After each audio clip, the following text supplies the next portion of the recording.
Welcome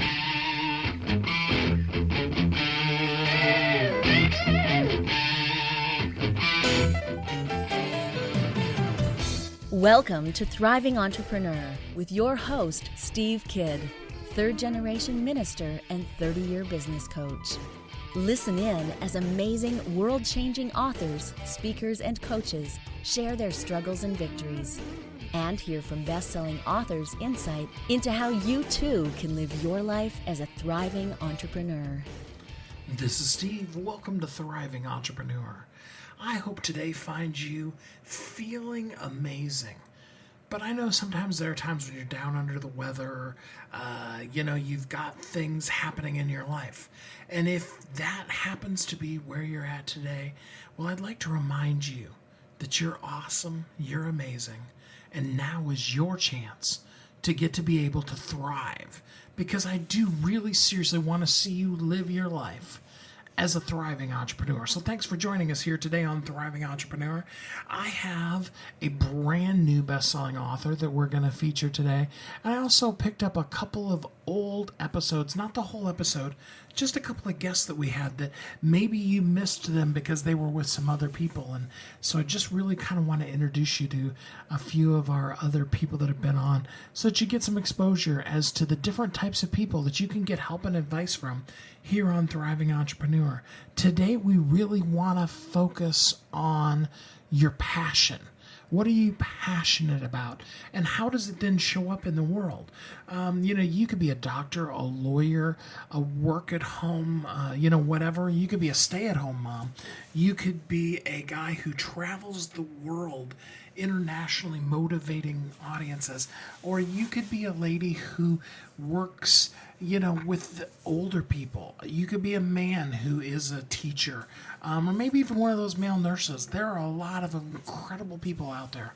And I know that you are one of them, that you are fulfilling such a uniquely special place in the world.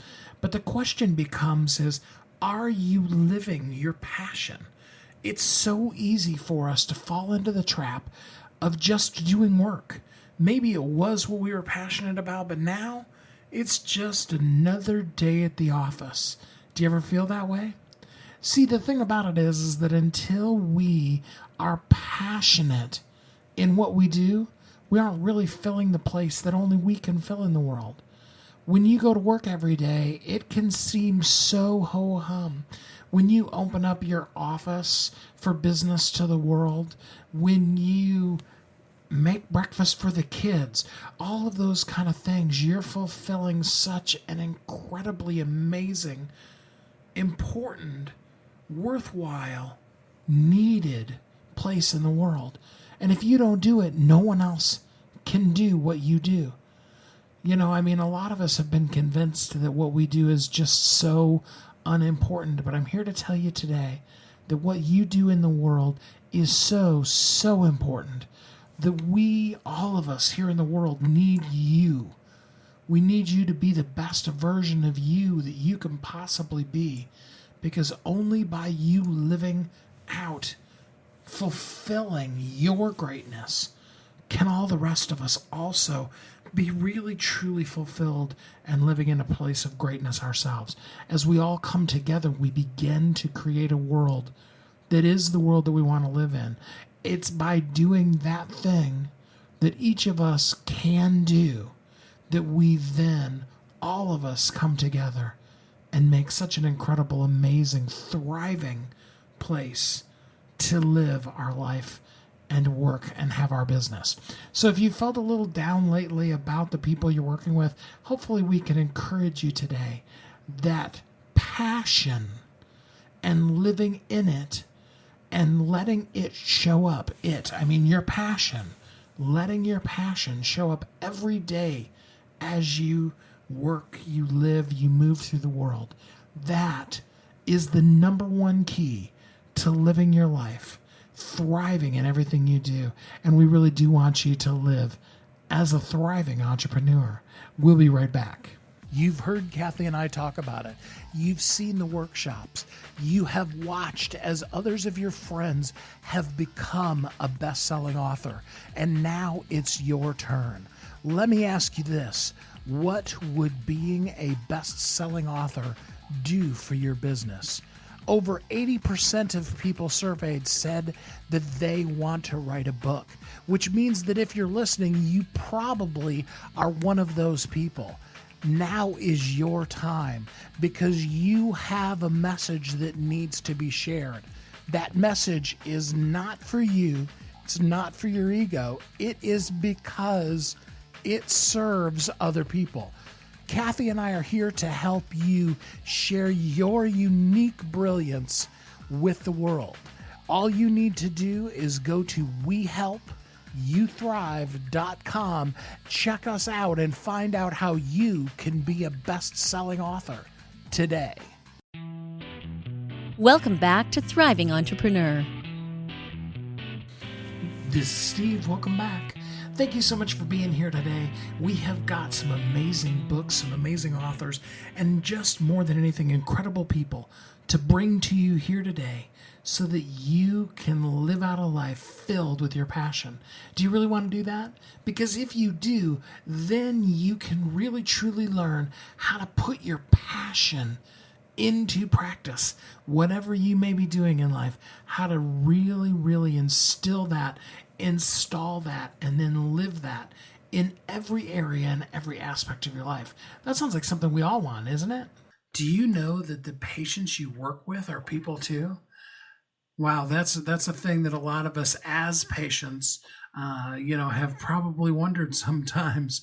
But I wonder how the doctors foresee that. And so we want to dive into this subject, and to help us with it is the author of the new book, Putting Passion into Practice, Santrell Hart-Moreland. Hi, Santrell. How are you today? Hi, I'm fabulous, Steve. How are you today? I'm doing good. I was stumbling over all the P's, but, I'm doing all right. It is a mouthful, but yes, putting passion into practice. Yeah, I love the title, and patients are people too. So talk to us a little bit about your practice. Who are you, and what do you do? Well, I am a practicing optometrist. I've been practicing since 1999.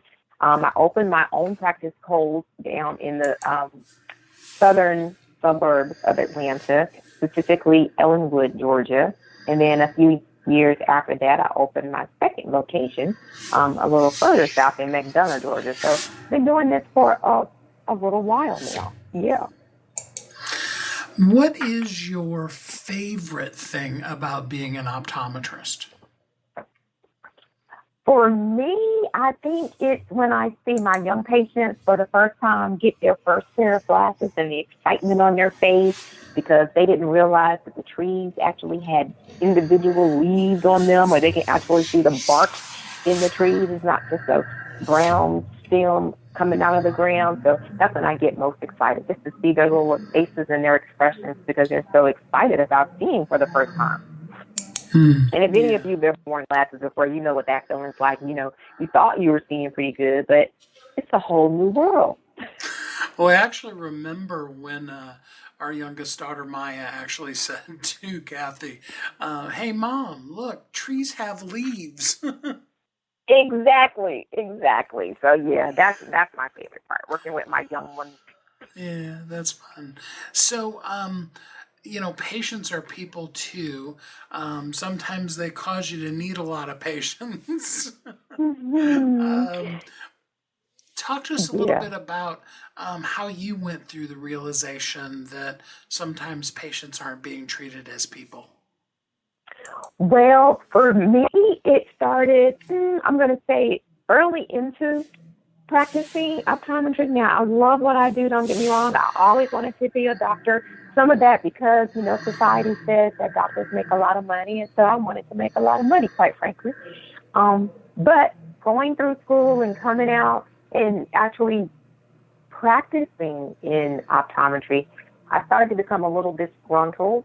I felt like I had gone through all this schooling. I was in debt up to my eyeballs. I'm doing all of this work, and it wasn't as fulfilling as I thought it would be. And at that point in life, it primarily was because I didn't really see my patients.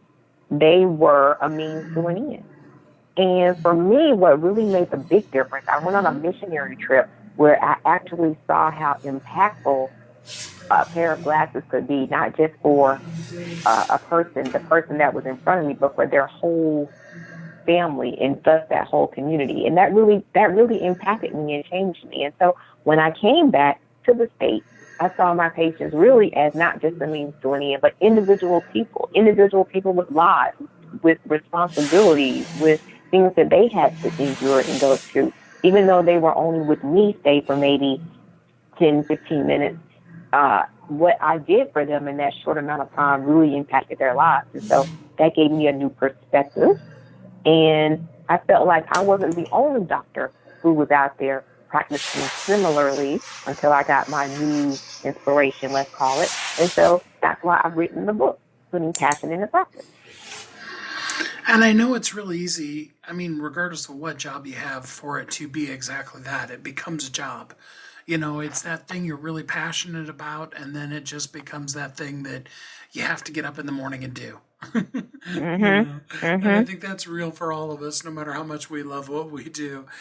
So what are some secrets to helping us, reignite that passion after, those first couple of days, weeks, months, years, whatever, from start have waned, and now we've been doing it for a while? Well, I don't profess, Steve, by any means to be a guru about this and have it all figured out. But a couple of things that really helped me is, number one, to realize that I am here to serve. And when I come into the office, and I know first and foremost, my purpose is to help the person in front of me do what they need to do better. And that's the bottom line. Then I can go in fully energized and knowing that that's what I'm going to do for that day.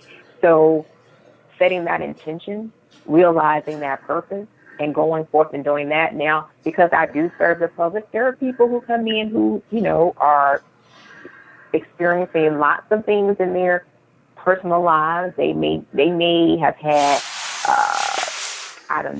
their car stolen or their dog hit or, just a host of bad things that happen. And they bring that into the office, and so they're not always pleasant to work with. But when I know that I'm here to help them, they can feel that, and the situation changes, and in the end, everybody's happier and better, and it's just a joyful experience. And so those are the main things, well, the main thing, I should say, that keeps me motivated, that keeps me passionate about what I do, knowing that I'm here to serve first and foremost. So I guess realizing that purpose in being, number one. And then two, before I even come into the office, I make sure I spend some time in meditation and reflection and just encouraging me, because you can't really put forth your best effort if, you're not fully present. So I do those things before I even leave the house to go into the office. I think that's a really good secret too, because, a lot of times when we get good enough at something that we can kind of do it on autopilot, it's real easy to kind of do it on autopilot. And I think that's the key. Another key too, Steve. You want to be physically, or not just physically, but mentally present. Because when you do have routines, when you do have habits, when you are doing a lot of the same functions day in and day out, it can become automated. And so sometimes you have to actually put forth the effort to be present in that moment. And so those are some of the things that I do to try to stay present. So, the book is geared primarily towards doctors and optometrists that are needing, whatever, a reignition, kick in the pants, whatever that might be. But for the average patient just picking up the book, what kind of nuggets of wisdom are there in the book for them?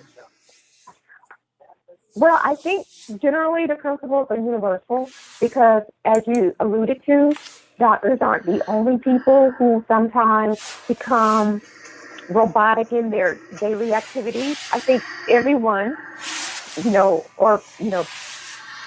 that have careers or jobs where they attend to have that at the risk of becoming robotic and, not present.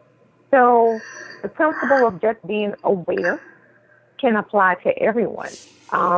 Lawyers, teachers, mechanics, factory workers who, where their routines are kind of mundane, just to enjoy the moment that you're in, or, find your purpose for being in that moment. Some people really, really hate their jobs, and they're just there to accumulate finances to move to the next job.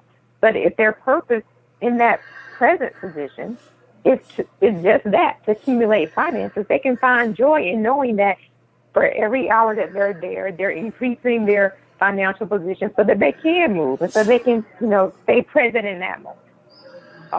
So I think for everyone, there's that small bit that they can take away, to just really be present in the moment. Well, and I think the title of your book really sums that up. The whole concept of putting passion into practice. It assumes that you've taken the time to identify what is it that I'm really passionate about. I liked that you gave the example of, if it's the money that's really what's driving you, then, focus on the money. Where is your passion?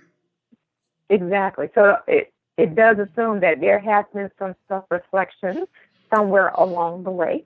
And two, I'll also included in the book an emotional scale, so to speak.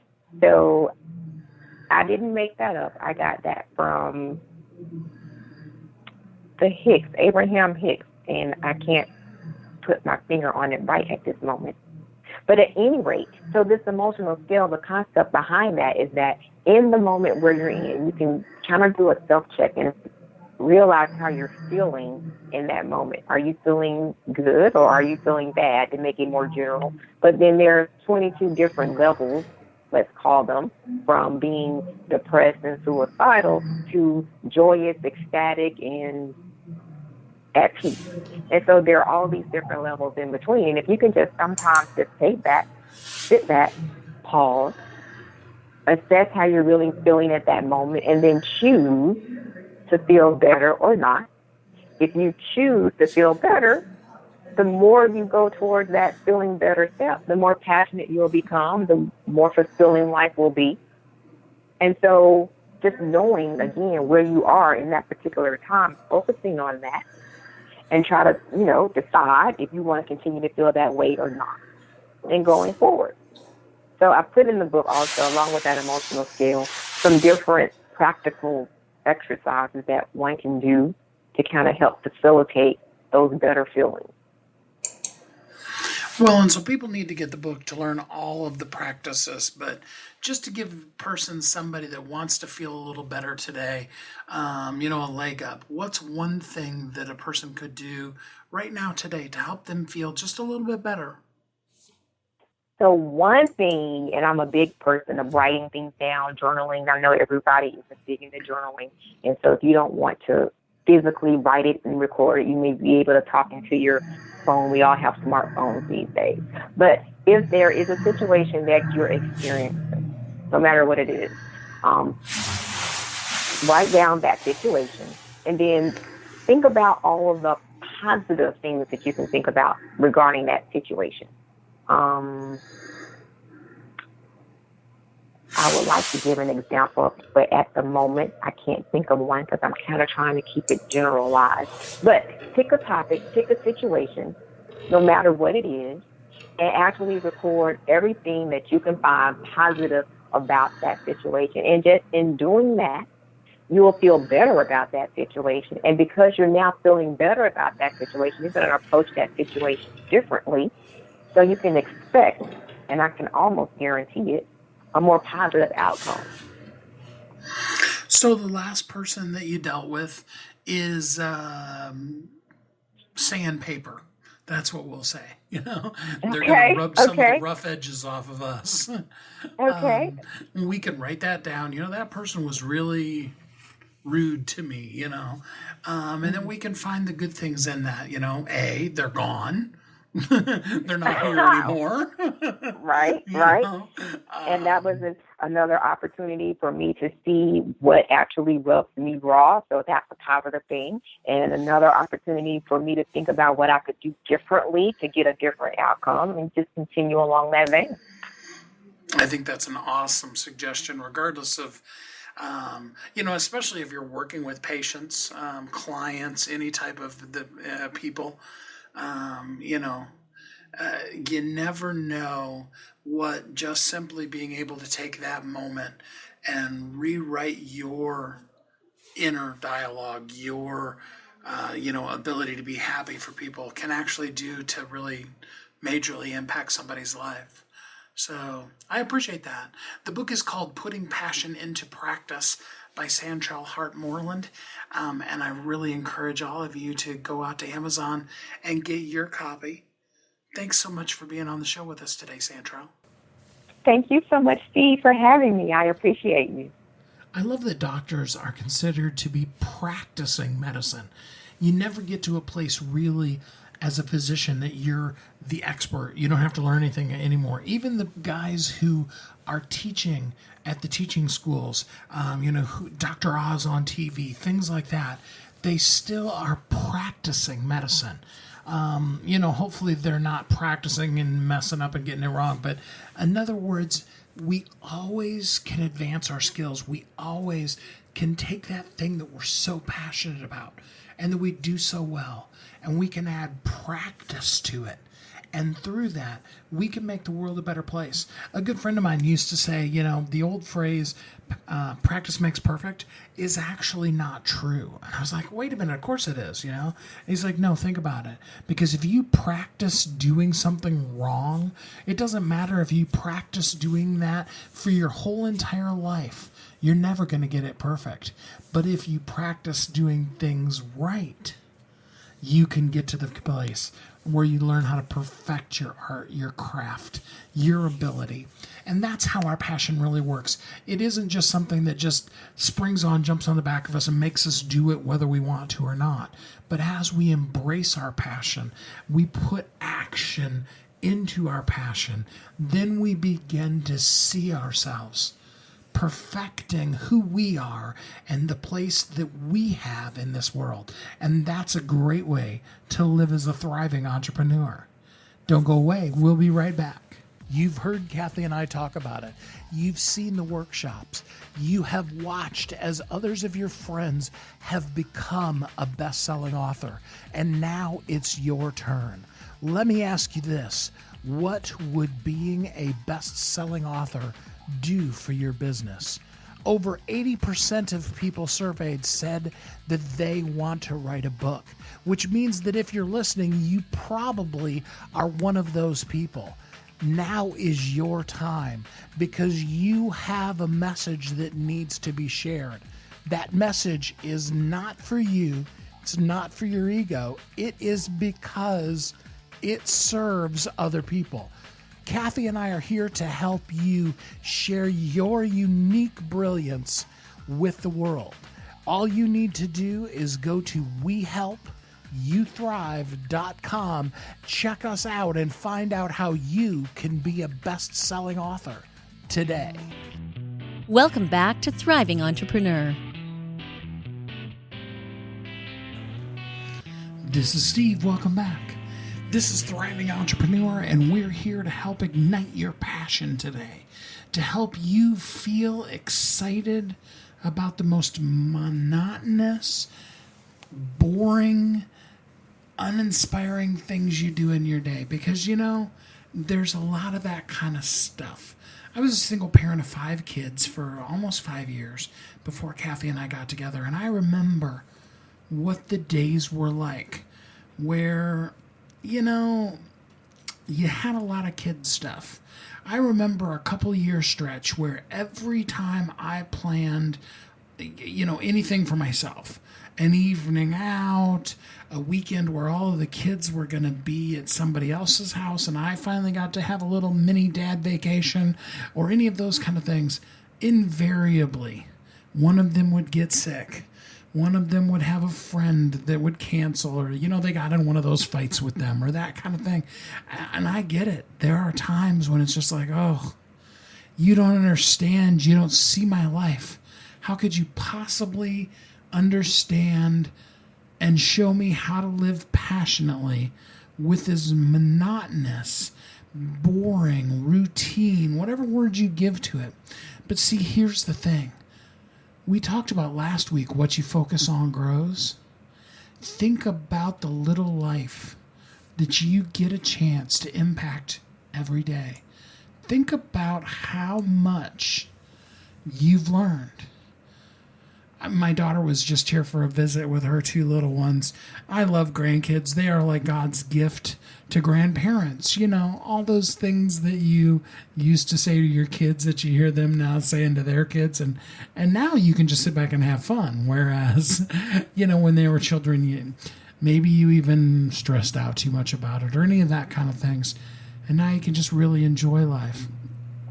It was fun because I've watched my daughter go through that transition from, a teenager where, as the old saying goes, teenagers of the world unite, move out now while you know everything before you start realizing how much you don't, and she's transitioned into being a very good wife, very good mom. But there's challenging days. There's those days that are filled with, children messing up the house and that kind of thing. We all have those parts of our life. But even deep within all of that is a passion for who you are. It never goes away. It may come out in all the craziest kind of things. It may come out in you being really creative with what you cook for the kids. It may come out in, in some kind of hobby that you do that's very creative. But really, no matter what, you have a passion inside of you.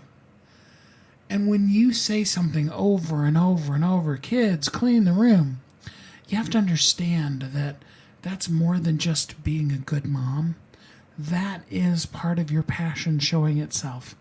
And if you stop and you look for a while, why is it that a clean room is important to you? I mean, let's face it. You've seen some houses. There are people who a clean room isn't so important to them. Another one that can be so, just overwhelming for a lot of people is finance. Finance is one of those things that breaks up marriages, ruins relationships, all those kind of things, because we hate talking about finance. And yet there are people who are just so passionate about it, and they find ways to make it fun. That's why I wanted to share with you the interview that I had with my good friend Tressa, Leftenant. We actually did this live at one of the eWomen conferences, and she talks to us about some great principles for finance. Okay, thanks, Steve. Love being here today. So I am a woman who's had 30 years of experience talking to people about their money. And I've learned that people have certain habits that are maybe not so positive, and they have certain thoughts about money and what it is that aren't exactly helpful to what they really want to do, be, or have in their life. So as a financial planner, giving advice and helping people plan their futures, I suddenly realized a couple of years ago, really prompted by 2008 and all of the problems that people had financially, that we really need to focus some more attention on the internal relationship with money, our psychology around money. And what is the connection, like connecting the dots between who we are really inside and the results that we can create or that we experience around our financial life. So that's what I've become really passionate about, helping people connect the dots so that they can have better results, so that they can have more of what they want. And of course, you know, in our culture, in America, we all are after the almighty dollar. We want more, because more means we can have better experiences or different experiences. We can give more, like back to our community. We can create lives for our children that we know is possible. So it's something more than just having things. and that's what I want to help people really realize. Is Right. that what can you do with your money that you feel passionate about, that you feel really excited for? Then let's make sure that we get your psychology in the right place, your money mindset. And that way you're going to have more chance of having it all. Okay. So, everybody has money. Yeah. Little or small. Right. And even when they don't have money, the bills still keep coming. Yeah. So let's say we're in a really tall building, and we're in an express elevator that's going to give us 4 or 5 minutes to get to the top. Yes. And I've been struggling with my money mindset. Mm-hmm. What would be your advice to me? Just totally having never met me, know nothing about me. What would be the first thing you would talk to me about? Sure. So I start everybody with the first 3 secrets of your money mindset, getting it in the right place. And so secret number 1 is to tell the truth about your history with money, to really turn around and look back and face those mistakes. Because when we do, then we can forgive ourselves and we can learn from them. We human beings, we have this way that we try to cope with things that we don't like that we did, and those things are called, maybe we overdrink or we watch television or we avoid in some way. But when you really turn around and say, you know what, I made a mistake when I bought that house, and this is why it happened. Then you can learn from those things. You can learn how, well, maybe I'm a little bit impulsive when it comes to making big financial decisions. Or maybe I tend to want something that someone else wants, and I think I should have it too. So look at the truth and do a little analysis about who you are and whether or not that was, what was your responsibility for it? So the second secret is looking at how you are living your life from a place of should. We all grow up, our parents saying, you should say thank you. You should wipe your feet before you come in the house. But we have that regarding money and how we should, our financial lifestyle, right? And referring to buying that bigger house or that bigger car. So, if your best friend is driving a Porsche, and you lust for that Porsche because everybody looks at you from, wow, you're amazing, you're cool because you have that. But then you can't put the money aside for your kid's college education, or you don't have the money to invest in that next marketing plan for your business. So that's the should. So are you living from shoulds, and what could you do instead of buying the big car or the big house or going on the expensive vacation? That's all fine, but get your priorities straight. Get your passions and your coulds in life going. Okay. And then the third thing is to, I like to say it this way, divorce your fear and marry your courage. Nice. Because fear, we all have some fears around financial life or money and what it isn't or is. So I like to help people be courageous. We all have what I call money mojo, those things inside of us that are powerful and creative and opportunistic. So let's apply that to your financial decisions with courage and heart and excitement. And let's let go of the fear so that you can really have what you want. I like that. So, number 1 was face your financial fiascos and forgive yourself about them. Get real and then let it go. Let it go. Yeah. Yes, and learn 2, from them. And then number 2 was? Number 2 is look at what shoulds you're living in your life and shift that to living what could you do with your money.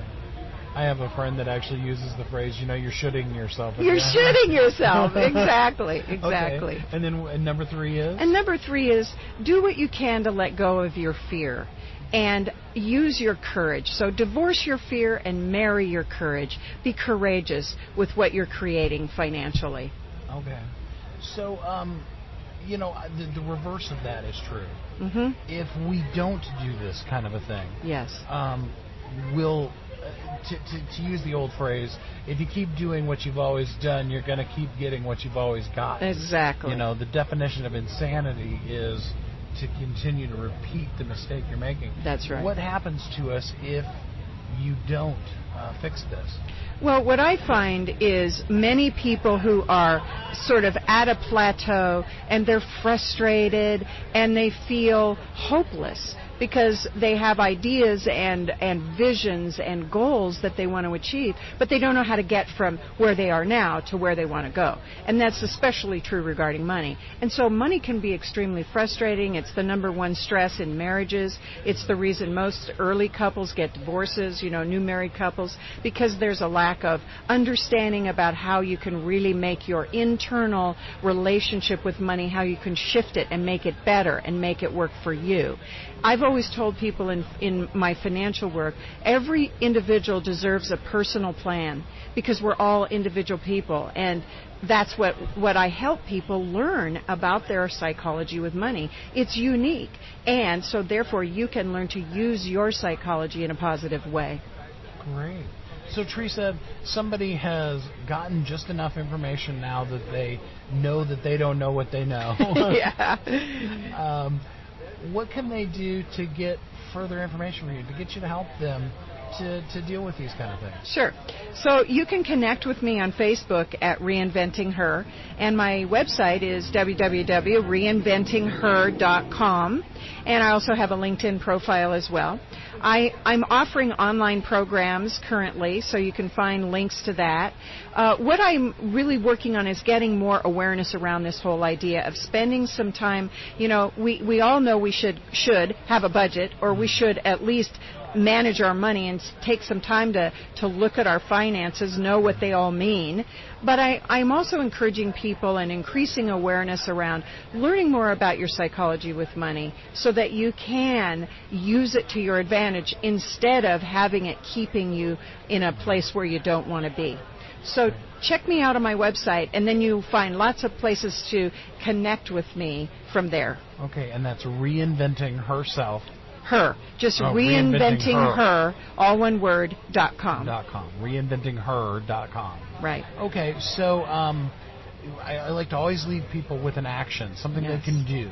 So right now, today, this week, what's the number one first thing that a person can do to start moving in the right direction? It's excellent. So what I invite everyone listening to do is take some time today to sit down with a piece of paper and ask yourself this question: what do I really want with my financial life?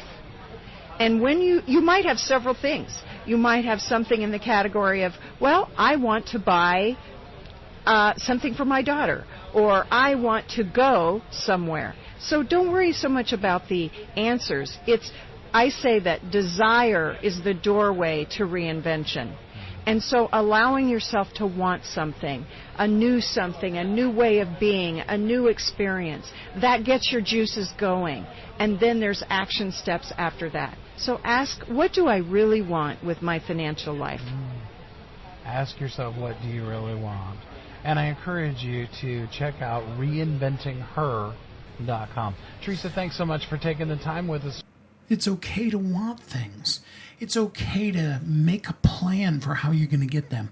And most importantly, it is okay to live a life of passion, to put your passion into practice as you go through life.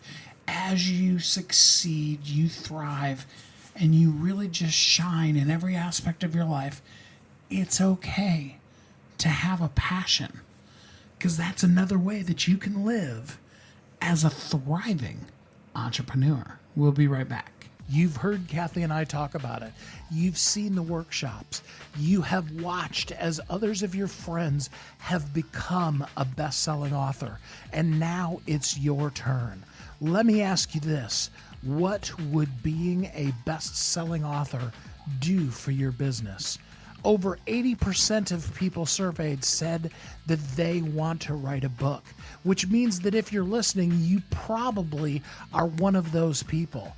Now is your time, because you have a message that needs to be shared. That message is not for you. It's not for your ego. It is because it serves other people.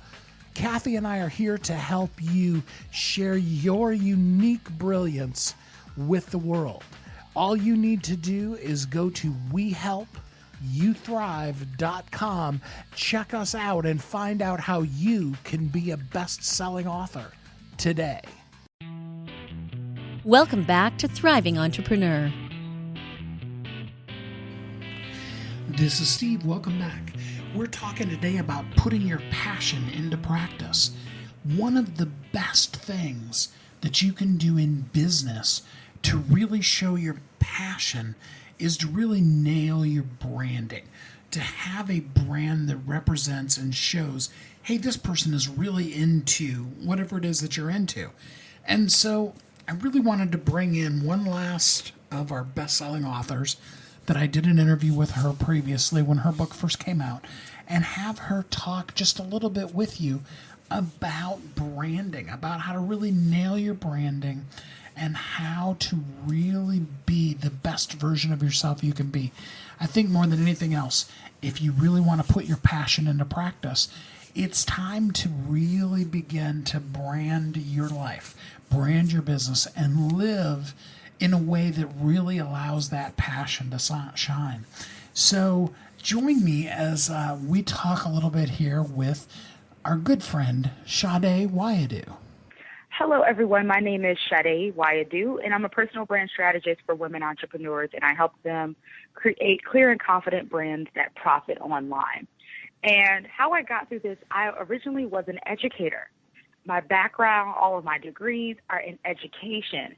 And there was this numbing, thawing, thumping, pushing, driving force that was saying, you need to be an entrepreneur. And I didn't know exactly how to get there. I was very nervous. I was always leaning on my educational experience and saying, how can I be an entrepreneur?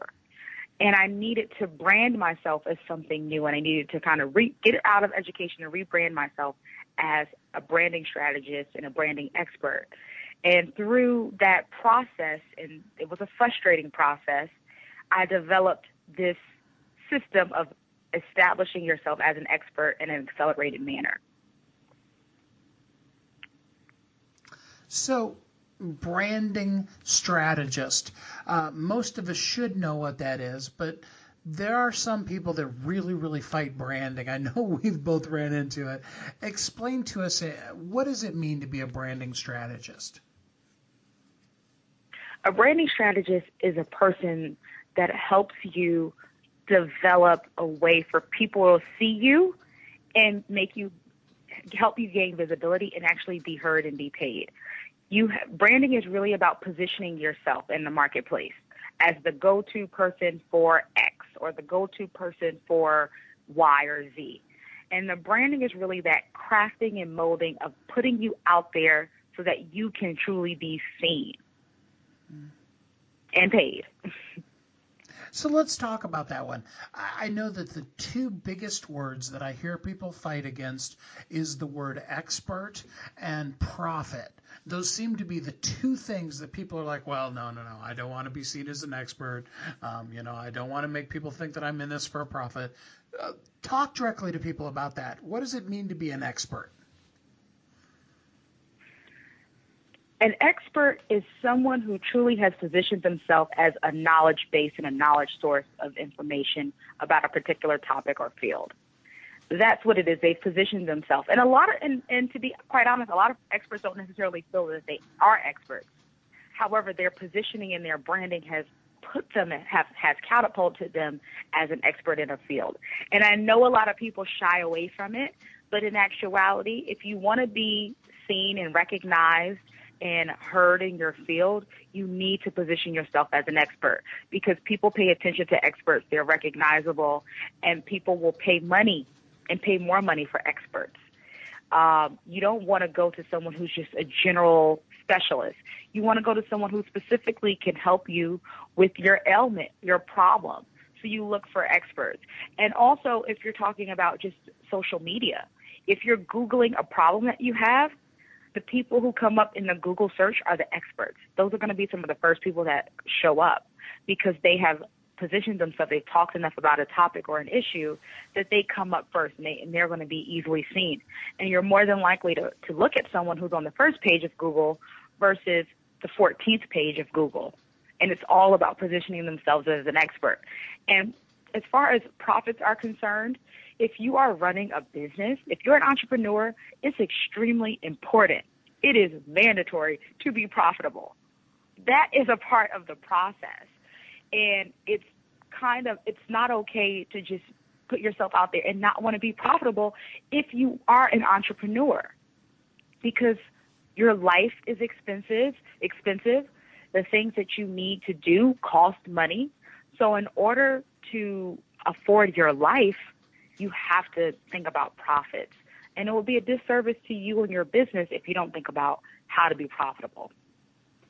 I like that. I love that you said ultimately being an expert is about being seen. What does it mean for us to be able to be seen? Being seen is so important, especially in an information-driven society. There's so much information. Information is at the click of your phone, your computer. We have information overload. We're in a tech-savvy society that is information-driven, and we have so much information. Experts help us sift through the information. They just give us a streamlined process so that we don't have to spend hours and hours on Google looking at tons and tons of videos on YouTube. They've put everything together in a nice package that makes it easier for us. An expert, if we compare it to kitchen utensils, an expert will be the microwave. Makes it quicker, faster. We understand it. We get the food quicker.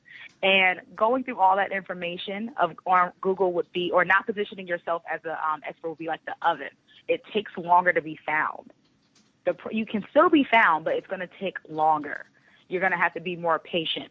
But if you're looking to expedite and accelerate the process, because you can accelerate it, you need to position yourself as an expert and really put yourself out there as the go-to person in your field. So give me the big why. Why do I want to be seen? Why do you want to be seen? It's really not about you. And that's what I realized. Being seen, I could have been totally okay with just being an educator. I was doing a great job. I was an award-winning educator. I could have been okay with that. But I knew that there was a purpose, and I had a drive to do something more, to help women entrepreneurs succeed in business. And I knew that my target audience, one of the things that they were suffering from was not feeling good about themselves, that lack of confidence. And I really knew that I needed to help them become successful. Because if they were successful in their businesses, then that meant that they could take care of their families. That meant that their bills would be paid. That meant that their lives would be better. So I knew that positioning myself as an expert, putting myself out there, was helping me become a catalyst for change and being a server and a servant to people who really needed me. There's so many people out there that need you, not even just want you. They need you. And I say this all of the time. They're Googling you. They're crying. They cannot sleep at night because you solve a problem that they need to be solved immediately. But because you are afraid to put yourself out there, their problem is not solved. They're still having sleepless nights. They're still having problems with their family. They're still having problems with their finances because you have felt like you don't want to do it. They feel like they can't do it. And knowing that my calling and my purpose is really to be a catalyst for change and to help people, I'm more drawn to my calling than worrying about, being nervous of putting myself out there. I like that. I think, and you really bring it out in your book. It's very easy, especially for women entrepreneurs, to want to hide. It's kind of sometimes, I think, in some of our natures to stay in the shadows, to not, want the spotlight on us. But I think it's so important what you said, that if we're finding ourselves hiding from the light, to remember that our message is a message that somebody else needs, that it was never about you, that it's about the people that we're here to serve. Exactly. Your message is so powerful. A lot of times we're nervous and scared to share about the struggles that we've had in our lives because we're embarrassed about it. We're big on our brand or our perception that we're putting out there, that we're so afraid to share authentically about what we've gone through. But in actuality, sharing that humanistic part of ourselves, sharing what we've gone through, the struggles, and some of that's in the book, some of the struggles I've had because I was not an expert and because I was not confident about being an expert, it caused me struggles in my life. And I know that through those struggles, this will be a blessing to someone and help them get to a breakthrough in their business and have a breakthrough in their brand, because now they have the steps that are necessary to be successful in business. They have the steps that are necessary to putting themselves out there as an expert and positioning themselves as an authority figure. And it's okay for women, it's okay for us to be an authority figure in our field. It's totally okay because, like the book's title, you are enough. You know enough. You have what it takes to be successful. I like that. I like that a lot. So you told us you started out as an educator, so let's be good teachers. Let's leave people with just one thing. I know in your book you have 5 things that a person can do very easily every day to accelerate their expertise. But what's just one thing that somebody could do? They could, end this recording right now, and they could go out and do it right now. What could a person do? One thing that you can do today is to contribute to the online conversation. There are so many people talking about your particular field, whether you're in health, you're in fashion, you're in wellness, you're in fitness. Whatever you do, there's someone else out there discussing your topic and issue. Contribute to that online conversation. Tweet back your response. Write a Facebook post or a blog post about it. Just put yourself out there in the online space and just contribute. Be a contributor. Start out as a servant of your field and let people know that you're there. And by virtue of contributing, you're telling people loud and clear, I'm here. I have arrived. My opinion matters. I want to be seen. I no longer want to be invisible. I'm not going to hide in the shadows. I'm going to come to the light. And just putting yourself out there, whether it's just that small tweet of saying something that relates to your field or that small post, a paragraph, just saying that you exist is extremely powerful, and it's putting you on the pathway to profitability and expediting your expertise. That's awesome. Sade Wayadu, her book is called You Are Enough, the branding guide for accelerating your expertise and profit. I encourage you to check it out on Amazon. This is an awesome book. I've heard it. I've seen it. I know about it. This is great stuff. Check out Sade Wayadu. For those of you who are wondering how to spell that, it's SHADEYADU. You Are Enough, the branding guide for accelerating your expertise and profit. Thanks so much, Sade, for spending some time with us here today. We are so excited to just see your book blow up and help so many people. Thank you so much. Thank you. Every time I get down to the end of another episode, I'm always surprised how quickly it goes, but I also love what we've been able to pour into you. And I love the fact that you can live your life. You can thrive in your life and business. And it really is my blessing and my honor to be able to spend this time with you and help you really grow, to really thrive and be all that you can be in your life and your business. So thank you for including us and allowing us to be part of what you have going on in your life so that you can practice your passion. You can live a life that you feel passionate about every moment of every day. It really is a great thing to know what you're passionate about and then really be able to live it. You see, because without you, there's a piece of the world missing.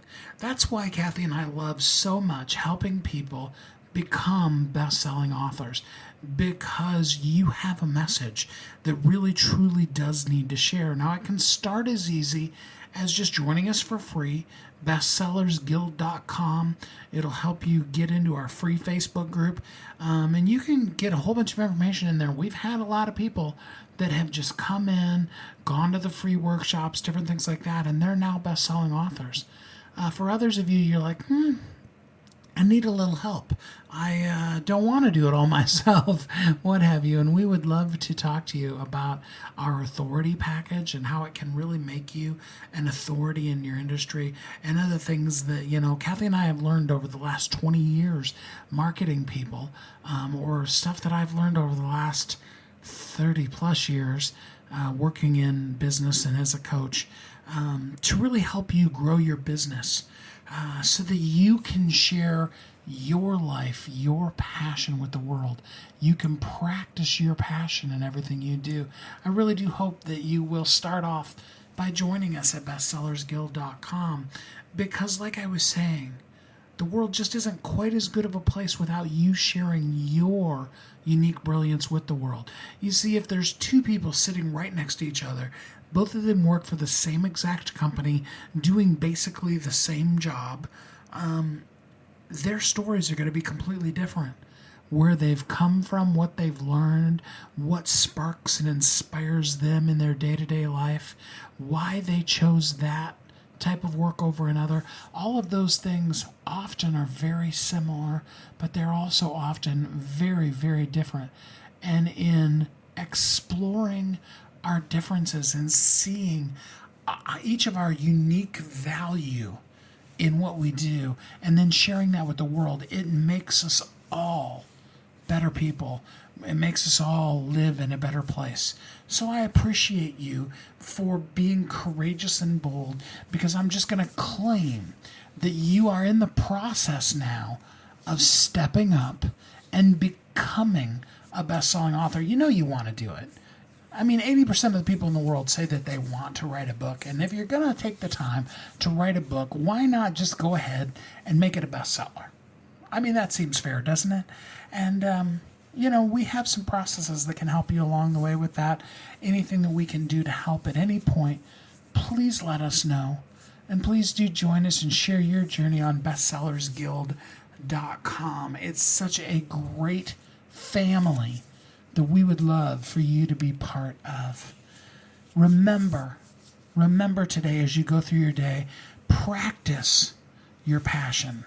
Put your passion into your business, your medical practice, whatever you might be doing. Be passionate. Live a life filled with passion. I encourage you to do that.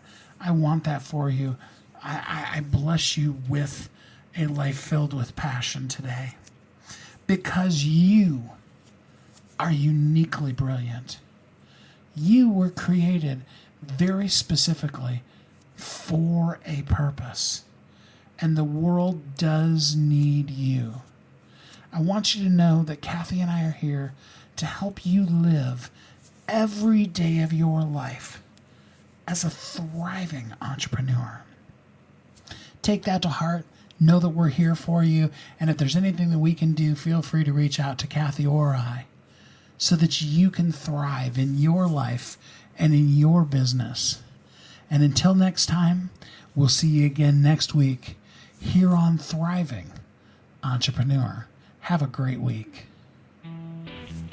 Thanks for listening to Thriving Entrepreneur today. If you want to get your question answered, send an email to questions@wehelpyouthrive.com. We look forward to you joining us again next time. You've heard Kathy and I talk about it. You've seen the workshops. You have watched as others of your friends have become a best-selling author. And now it's your turn. Let me ask you this. What would being a best-selling author do for your business? Over 80% of people surveyed said that they want to write a book, which means that if you're listening, you probably are one of those people. Now is your time because you have a message that needs to be shared. That message is not for you. It's not for your ego. It is because it serves other people. Kathy and I are here to help you share your unique brilliance with the world. All you need to do is go to WeHelpYouThrive.com, check us out, and find out how you can be a best-selling author today.